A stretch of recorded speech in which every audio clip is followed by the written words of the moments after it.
बढ़ते आगे और अमेरिकी राष्ट्रपति डोनाल्ड ट्रंप ने बड़ा बयान दिया है। ब्रिटेन का उत्तरी सागर तेल भंडार खोलने से इनकार। ब्रिटेन के रुख से डोनाल्ड ट्रंप ने नाराजगी जताई। ब्रिटेन ऊर्जा के लिहाज से नॉर्वे से बेहतर है। नॉर्वे उत्तरी सागर का तेल दुगने दाम पर बेचता है। UEM जयपुर एक आदर्श लक्ष्य है। भावी छात्रों के लिए अच्छी नौकरी, भविष्य के लिए तैयार कौशल के साथ अच्छी शिक्षा। ब्रिटेन के रुख से डोनाल्ड ट्रंप ने एक बार फिर से नाराजगी व्यक्त करते हुए यह बयान दिया। यूके ऊर्जा के लिहाज से नॉर्वे से बेहतर है।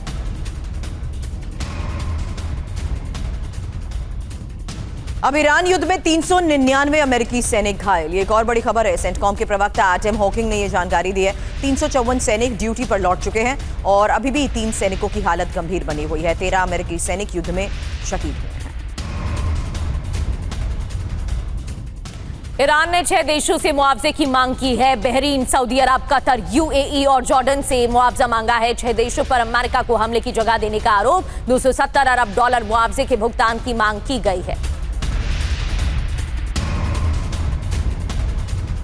बड़ी खबर यह कि अमेरिकी नाकेबंदी को लेकर ईरान भी बेफिक्र हो चुका है। कह रहा है कि रूस, मध्य एशिया और चीन के रास्ते खुले हैं। ईरान के लिए कई वैकल्पिक मार्ग खुले हैं। अमेरिका पर ही नाकेबंदी का उल्टा असर होगा। और वहीं बाब अल मंदेब पर इजरायल की भी नजर है। हूती विद्रोहियों से बाब अल मंदेब को खतरा है। ईरान के समर्थन में मार्ग रोक सकता है हूती और इस वजह से इजरायल अलर्ट है। बाब अल मंदेब स्वेज नहर की अहम कड़ी मानी जाता है और 7 अक्टूबर के हमले के बाद रुकावटें और बढ़ गई हैं।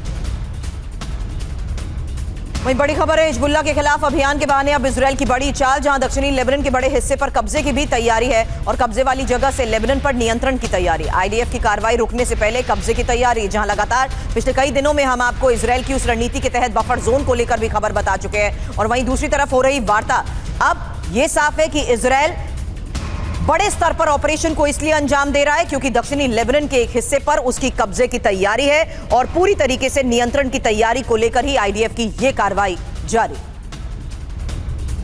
अमेरिका में इजरायली राजदूत येचेल ने बयान दिया। लेबनान को कब्जे से मुक्त कराने की कोशिश जारी। हिजबुल्लाह के कब्जे से लेबनान को मुक्त कराएंगे। बड़ी खबर UN महासचिव एंटोनियो गुतेरेस के बयान को लेकर है, जहां गंभीर वार्ता फिर से शुरू होनी चाहिए और युद्ध विराम को बरकरार रखा जाना चाहिए। मिडिल ईस्ट संकट का सैन्य समाधान नहीं। मोसाद प्रमुख डेविड बानिया का बड़ा बयान आया सामने। ईरान की जंग अभी खत्म नहीं होगी। ईरान के साथ सीजफायर अस्थायी है। बानिया ने कहा, हमने लंबे समय तक की योजना तैयार की थी। हमारा मिशन अभी पूरा नहीं हुआ है। ईरान के परमाणु मिशन पर भी मोसाद ने एतराज जताया। बड़ी खबर है, नाकेबंदी में USS त्रिपोली LHA-7 शामिल है और युद्धपोत पर तैनात दिखा F-35B स्टेल्थ लड़ाकू विमान। अरब सागर में USS त्रिपोली पर 3500 सैनिक तैनात हैं। अमेरिका का दावा, निष्पक्ष रूप से नाकेबंदी लागू। अमेरिकी सेंटकॉम का बड़ा दावा। अमेरिकी सीनेटर बर्नी सैंडर इजरायल से नाराज। इजरायल को अमेरिकी मदद रोकने की तैयारी। सैन्य आपूर्ति रोकने के लिए मतदान करवाऊंगा, सैंडर्स ने कहा। नेतन्याहू को नरसंहार बंद करना होगा। गाजा, ईरान और लेबनान में अब बहुत हो गया। खबर अमेरिकी सेनेटर लिंडसे ग्राहम के बड़े बयान को लेकर भी है। युद्ध विराम विस्तार की अटकलें निराधार हैं और ईरान के साथ समझौता करने के लिए एक और युद्ध विराम की अटकलें निराधार। राष्ट्रपति ट्रंप का रुख स्पष्ट है। मुझे डर है कि ईरानी वही पुराना खेल खेलेंगे, रियायतों के साथ मामले को लंबा खींचते रहेंगे। और वहीं गाजा में हमास के ठिकानों पर इजरायल का एक और अटैक। येलो लाइन के पूर्व में 4 सुरंग मार्गों को उड़ा दिया गया। सुरंगों की कुल लंबाई लगभग 800 मीटर बताई जा रही है। सुरंग मार्गों के अंदर हमास ने ठिकाने बना रखे थे। कई स्थानों पर बारूद की फैक्ट्रियां चल रही थी, जिसे ध्वस्त कर दिया गया।